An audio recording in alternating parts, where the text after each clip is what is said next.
Praise the Lord. Okay. Hey Legacy Builders, welcome back to Mind Your Money. In this video, I'm going to be doing a recap of my 2023 financial goals. I created an entire spreadsheet dedicated to tracking certain parts of our financial journey or our financial makeup. And then I'm going to see if we hit any of those goals. So we'll be doing that together. And then what I'm going to do is just reset this whole spreadsheet to accommodate for 2024. So I have new goals that we want to reach. I want to just set it up with you. And then also I have some goals that I had written down. So I'm going to type them out. So I have them written here in my notebook. I'm going to keep that to the side of me so we can kind of walk through this together. So if you're interested in that, grab yourself a little snack. I have some cookies. Grab yourself something to drink. I'm just drinking some water, and then I'm going to take my prenatal vitamins, and then we're going to get into this together. Okay, 2023. I called this my top financial goals spreadsheet because I wanted to focus on how much income that are we using, and can we reach a certain goal. How much are we investing through these different platforms? Our long-term retirement, Vanguard, Fidelity, and then our taxable brokerages, TD Ameritrade, M1 Finance, and Robinhood. And then, of course, our emergency fund, and then all of our short-term savings, which I call purpose funds. So all of these are what I've been tracking. How much are we sending to these accounts or putting in these categories every single month of the year? So going back up to the start, the income that we bring in, I don't use all of it. If you can see in the top bar here, I hope you can because I have it at 150% view. I just input how much we use per paycheck. So my husband might get, I'm just giving an example to people who asked me this in the comments in some of my videos. If my husband brings home $1,000 after all his taxes, you know what I'm saying, Social Security, Fed tax, local tax, city tax, any investments that he does before, it hits our bank account, that $1,000 is not all going to be used. I'm only going to use a portion of it. Most times it's like 70%, sometimes 75%. And I'll pull out what we can, and then I'll leave the rest behind in our joint account because there are other things that might come up throughout the month. There might be giving opportunities. My husband has things he wants to do that we're not tracking so hardcore. So whatever comes into our operating account, whatever we agree upon as an income for that week, that's how much we're going to use. And then we have multiple sources, multiple streams of income, and they trickle in from here and there. Some weeks there might be 2 and 3 come. Some weeks there might be 5 different sources comes in. But we only use a small portion to budget for the entire family. And I hope that helps and makes sense. So I'm only tracking that. And that's what I've been doing every month for the entire year of 2023. So on the right side of this spreadsheet, year to date, we've used $32,255 of income, which is 27% of the goal. And it was a lofty goal.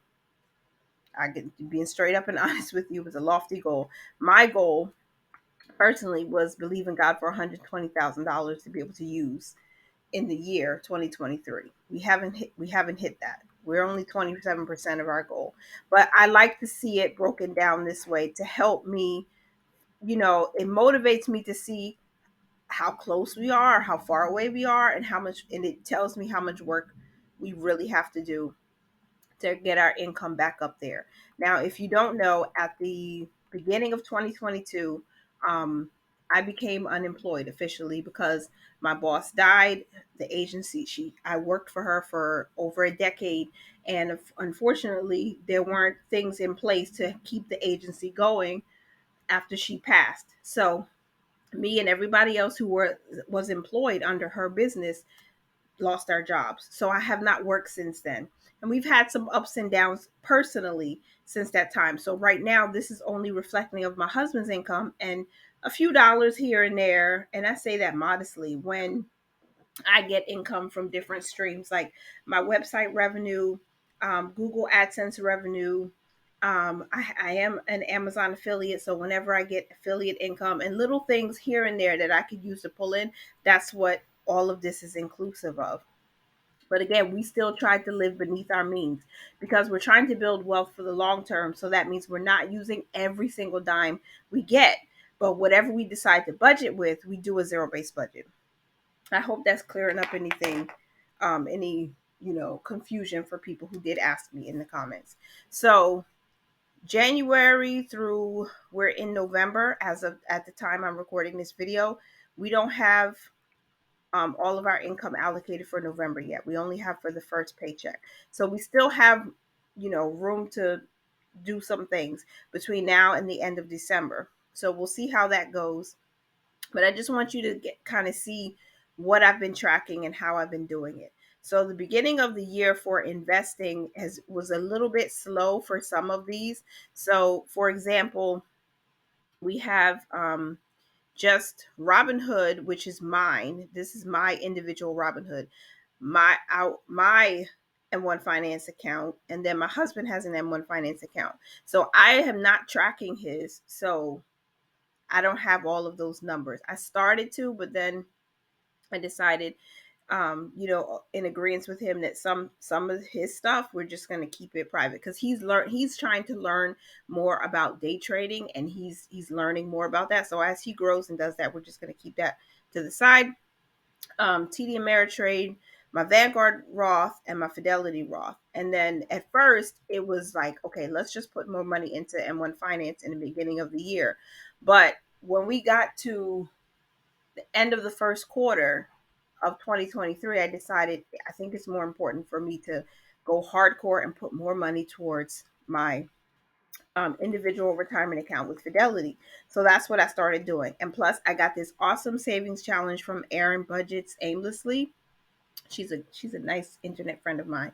She sent me this 100 shares challenge. So I said, you know what? Let me just focus on Fidelity for right now instead of splitting it up between so many different brokerages and just focus on getting that one close to maxed out as possible. So if you see here in March with Fidelity, I started putting $100 each. I don't know what happened in May. It was probably just a busy month because two of my sons had birthdays and it was Mother's Day, so we just didn't contribute anything to our investments, but it is what it is. And then in June we hit 125. In July there was a dry month for investments. August was $37. I have to check that to make sure. That's really low.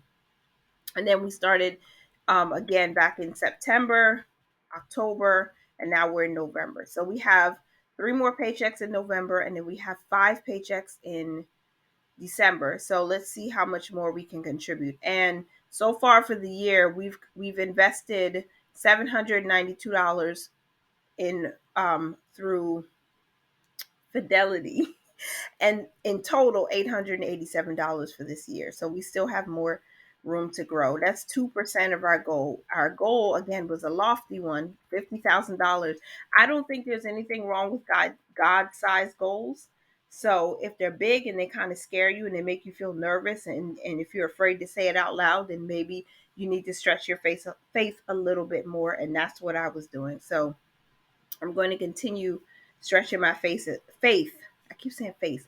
I'm going to stretch my faith as much as possible to make sure we hit our goal or get as close to it as possible. There's nothing wrong with God-sized goals. So I just want to encourage people not to be timid and afraid to say, I want to invest $100,000. Like maybe you don't get it in a year, but you're determined to see that happen. So let's make it happen, right? So we still have a little time before the end of the year. May not reach 50,000, but we're going to try our best to get as close to it as we possibly can. The next thing I tracked was the emergency fund, and we were doing good in the very beginning with putting, as much as we could, hundreds of dollars. And then again, when we got to like mid-year, we started doing like 5% of our income going to savings each week, and then we were investing more. So you can see this kind of start to go down a little bit. Our highest months contributing to the emergency fund was January, March, and I think that was it. That was over $200. So for the year, we contributed $1,136 to the emergency fund, which is 14% of our $8,000 goal that you can see here. That was the goal. Our short-term savings goal was $10,000, and let's take a look at those quickly. These are all of the savings accounts that I have either with Capital One 360 or Ally Bank, and we've been tracking how much money we contribute each month. In the beginning of the year, we had quite a few that we would, oops, what did I do? We had quite a few that we would contribute to. Christmas, clothing, gifts, wellness, transportation, and Amazon. Only because Amazon was due in March, and I wanted to make sure that we had the money to pay it off in full, and we did. Because in March we ended up putting aside 119 into that account so we could pay back our credit card for the membership, which was fine. And then we stopped contributing to it and we started contributing a little bit more towards transportation because I realized transportation costs were increasing for us. So I started putting more money there, and that means I was less focused on other things. Again, because by the time we hit mid year, we were saying, no, we're going to invest more into the IRA. So that was less money for savings, at least for the short term savings. And transportation is a big cost. So with the way inflation was going, we had to start doing that. That's what this spreadsheet is telling me. When I look at the numbers, it's telling me that, hey, girl, your focus was shifting, which is fine. It had to, for hopefully obvious reasons. And then at the end of July, probably beginning of August, when we confirmed that we were actually pregnant, when we found, I was like, what? So then, things changed again because we had to redirect our money towards things that would help us prepare for the new baby and make sure we were saving as much as possible, making sure we were getting ahead of bills and stuff like that. So that's what happened. Long story short, we saved $1,288 so far this year, 2023, for our short term savings. That's 13% of our goal. Where did it go? Let me see. $10,000. So I set a goal of $10,000 for all of them. We did not hit that yet, obviously, but again, we still have 8 paychecks to go as of the date I'm recording. So I'll see where we are at the end of the year. And at the very bottom of this worksheet, there's a calculation for each month, percent to investing and percent to savings. So if we look, our savings, we're getting most of the money. If you look each month, January was 11%, February was 7%, March was 11%, July 13% of our income use went towards savings, and then that was it. And we haven't finished November or gotten to December just yet. But I really want to see us get to consistent, at least at minimum 5% going towards investing, because right now these numbers to me are very low, and I would like those to increase. We did hit 5% investments in September and October, and so far 5% in November, but let's see where we can go. Hopefully we can make that a consistent thing going forward. So that's it. I did not type out any actual goals, like literal things that we need to do, but in 2024 that is going to change. So let me go over to my 2024 financial goal spreadsheet and make this a little bit bigger for when I start going through those goals. But just a quick recap. Every single month of the year, we're going to track the income that we use, how much we're putting towards these different investment platforms. Most of it might be Fidelity, just to be honest with you. I might not focus as much on Robinhood right now. And we do have 2 or 3 new goals that are related to the children, and then a couple of them for baby girl that's coming. So we're going to have to shift. I don't think we'll be tracking the investments per se for them. Because that's going to be for them, for the children. But I definitely want to make sure I'm focused on that. So if you don't see a lot going towards my personal Robinhood or my TD Ameritrade, anything like that, we're still going to be investing for them. But this is going to track every single month what income we're using, where we're investing, how much we're putting towards the emergency fund, and our short-term savings. The only thing that's going to change um, on this spreadsheet right now, I think, is just the accounts that we're using for our short term savings, because we have a whole bunch of purpose funds, but not every one of them is going to carry over into the new year. So let me scroll down and just take a look at those, and I'll make this bigger so we can all see, hopefully. There we go. All right, so short term savings. Back to school is one, but I'm going to change these because I want them to be sort of in alphabetical order. So Amazon, which I feel like that might change too. Um, I could keep it as a way to save for Amazon purchases. Like if I want to participate in Prime Day or stuff like that, I could do it for that, because we have an annual bills fund now. And annual bills, I don't remember her name, but there was a creator, a content creator that I really love. I think she sometimes she takes breaks, which is, reasonable, because running a YouTube channel is really a lot of work. It's a lot. So, but she has an annual bills sinking fund. She calls hers a sinking fund, and I think she saves it in cash.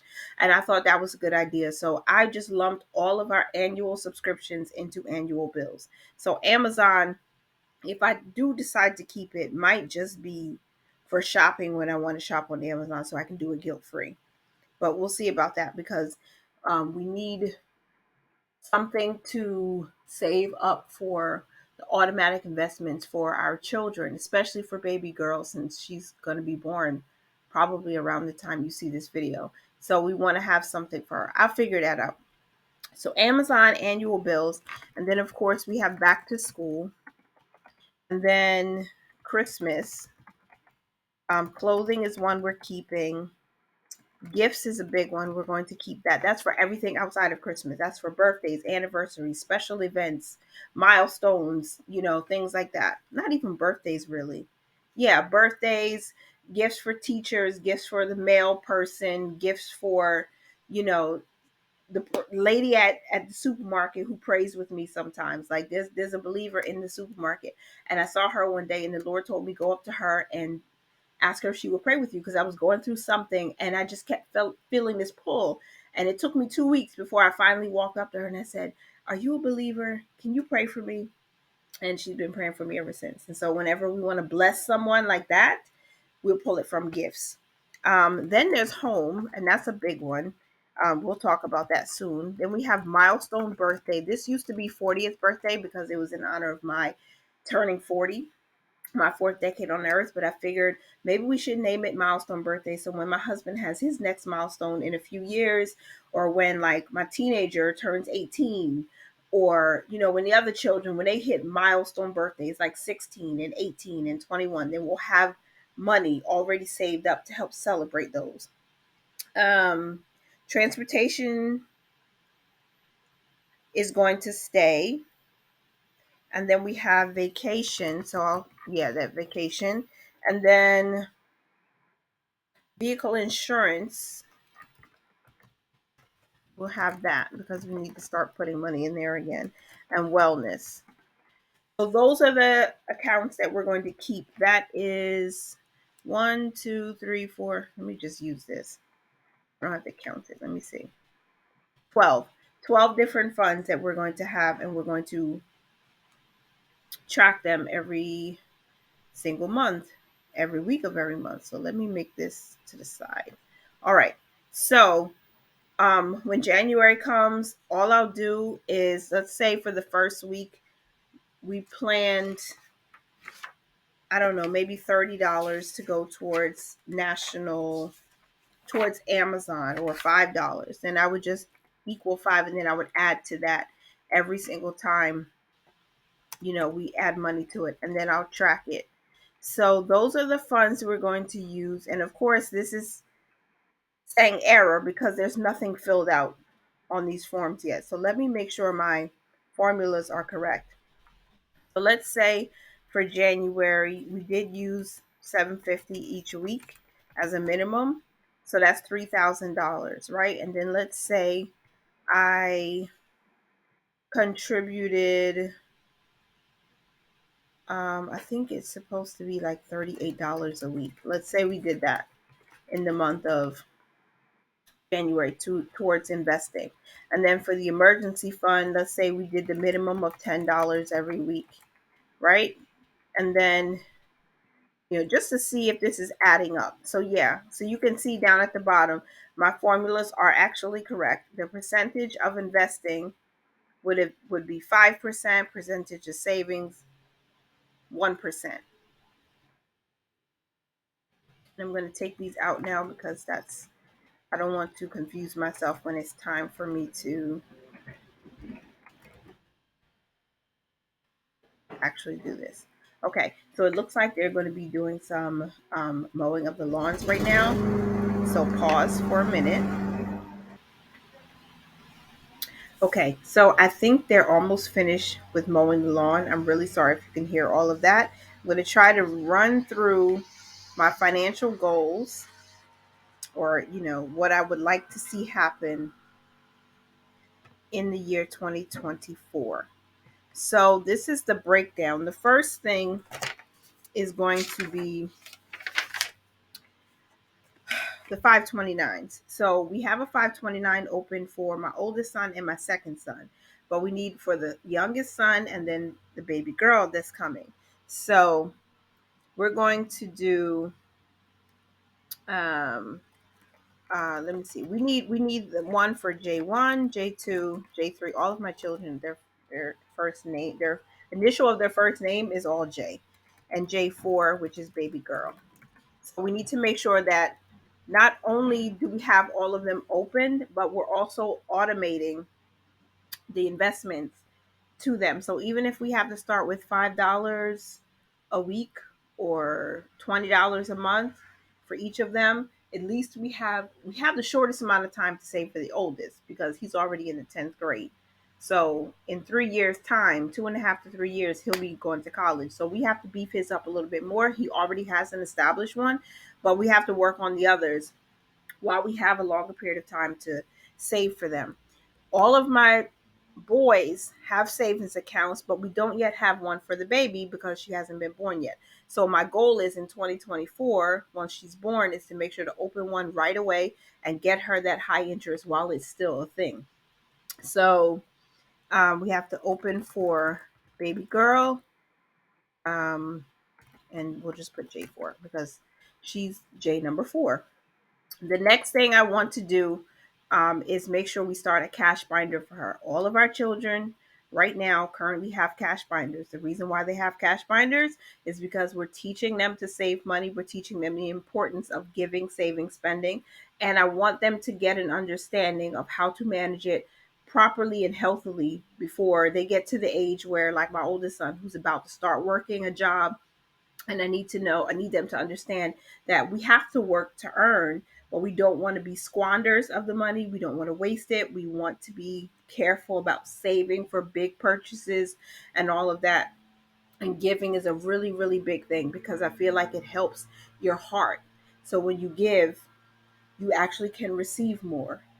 So you can give more, but you receive more and you'll be a blessing to other people. So hopefully that makes sense. So for baby girl, we want to be able to set her up with a give envelope in her binder, a save, and a spend.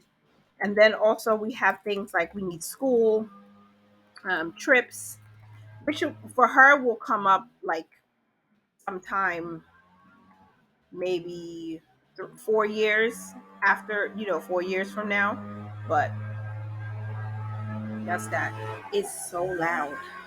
Okay, I think they're finally done. So for baby girl, give, save, spend, school trips, and then fun, just like her brothers.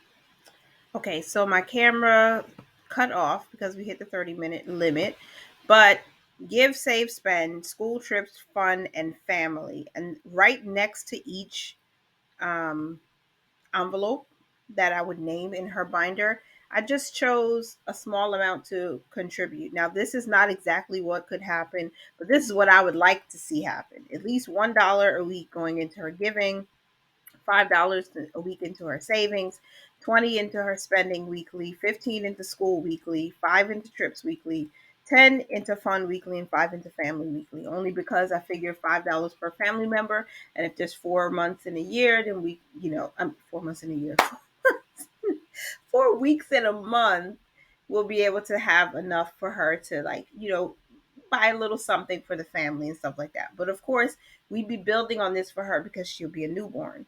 So we have at least, what, 2 or 3 years before she starts understanding what it means to give and to, show love to your family, like creating cards for them or buying little love gifts and stuff like that. So, this is what I would like to do. And as far as school goes, of course, she won't be school aged for 5 years. So we have more time to save up for her. But I want this to be something I do for each of my children every single time we get paid. And I think even if my husband's pay schedule changes, we may still be on a week to week budget or income or paycheck closeout, because I just feel more confident about our money when we have something to do and allocate every single week, to help us reach, certain goals a little faster. And I think that was it, except for investments.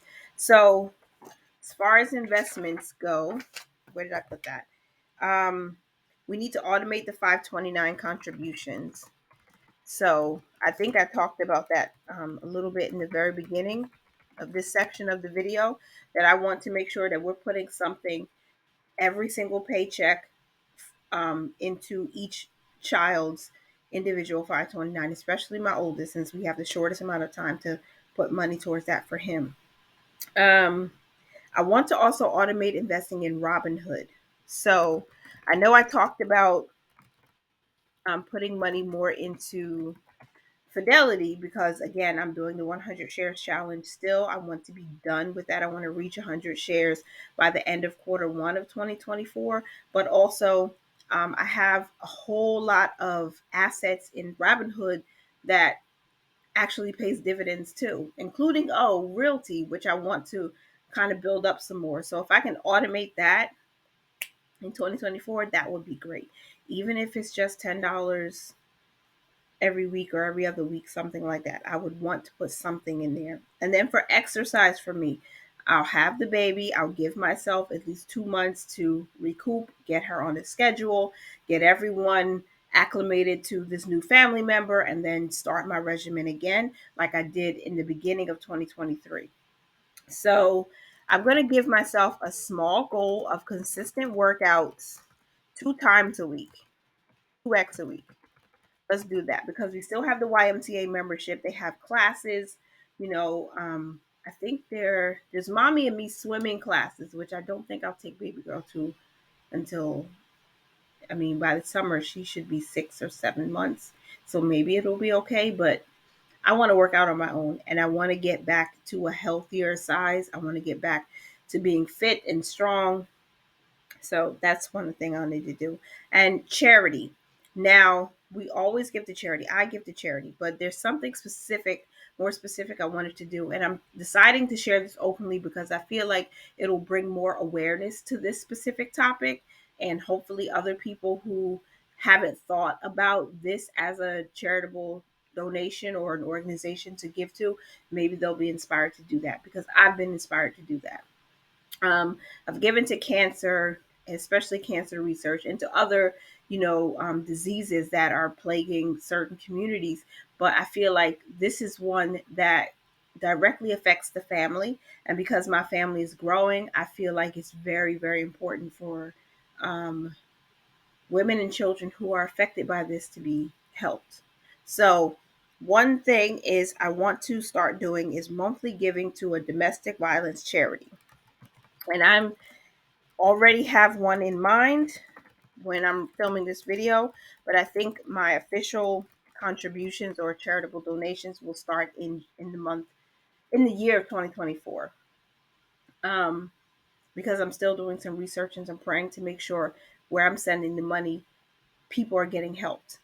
And it's not just some like marketing scheme or whatever, because I am a survivor and I know other people who are survivors. And I feel like if these women haven't found their voice yet, at least there's someone else who will speak up for them and help them in practical ways too, not just by praying, but by actually doing something. So those are the goals. Giving to a certain specific charity monthly, working out 2 times a week, which will probably start somewhere closer to the spring, only because I need time to, I want my body to heal and I want to be ready for it. Um, Automate investing in Robinhood and automate the 529 contributions for all of the children. So, cash binder for the baby girl, savings account for baby girl, and then making sure we have a 529 open for my youngest baby boy and youngest child, the baby. So, when I'm filming this video, we haven't had baby girl yet. We know her name, but we're not sharing it until, we can, enjoy that privately. And then I'm sure you guys will hear it if you watch the videos either on this channel or my cash stuffing channel. You'll hear me mention her name. But we're so blessed and so grateful for her. I hope you enjoyed this video. I hope it wasn't too all over the place. I know I had to stop and then start recording again to, get rid of that background noise because they were um, cutting the grass and pulling up weeds and stuff. But that is everything. So these are a snapshot of the goals that I want to reach, financial goals for the year, and health as well. So exercise is also a part of that financial journey because the healthier I am, the more I can work and earn and contribute to my family's budget and financial wholeness. So I'll try to do an update every quarter on this. I think that might be a good idea. Let me know what you think. Would you be interested in seeing me come back at the end of March of 2024 and talk about how much income have we used altogether? How much have we invested? Are we hitting any of the goals we set? If you would be interested in that, please let me know. I just want to give you content that you appreciate, that you enjoy, and that motivates you to take a really good look at your finances and see what's happening and set some goals for yourself. And again, do not be afraid of God-sized goals, big goals that might make you feel, oh my gosh, that's a little bit nerve-wracking. It's okay. It's okay because we can do hard things. We can't do everything at the same time, ladies, but we can do hard things. And a quick also insert this here. $55,000 is the income goal. So I did cut that down significantly from what I planned for 2023 because it's still a big goal for me knowing where we are. My husband is going to be on paternity leave with me for a little while to help out. We have a new baby coming, so a lot of the savings that we need to put aside are going to come from what we don't budget with. So I said $55,000. Let's go with that because I don't know when exactly I'll start working a W-2 job. Um, that is the goal, of course, at some point. But again, I have small children still to take care of and a new baby. So we'll see. This could go up even after the year starts. So just stay tuned if you want to see what's happening with that. The investment goal is $50,000. That's big because that's 5,000 less than the income. But you know what? I'm going to change this now. I'm going to change this to $75,000. I know, but let's see. 750. Oh, that's 750,000, you guys. That's a God-sized goal. Let me go to 75,000 and stop playing with myself. Okay. Um, Emergency fund, $10,000. I think $10,000 is good based on where we are right now. If we can add 10,000 more to that without even touching it, and let the interest really build up on us, that's good. And just so you know, I'm not including any interest in the high yield savings accounts for our short term goals or our emergency fund. I'm only inputting what we ourselves transferred from the income we used. And then short term goal is $10,000. So I hope you enjoyed this video. I hope you got some value and some inspiration from it. Continue to mind your money, manage it well, and live your lives abundantly. Thank you so much for being here. Bye for now.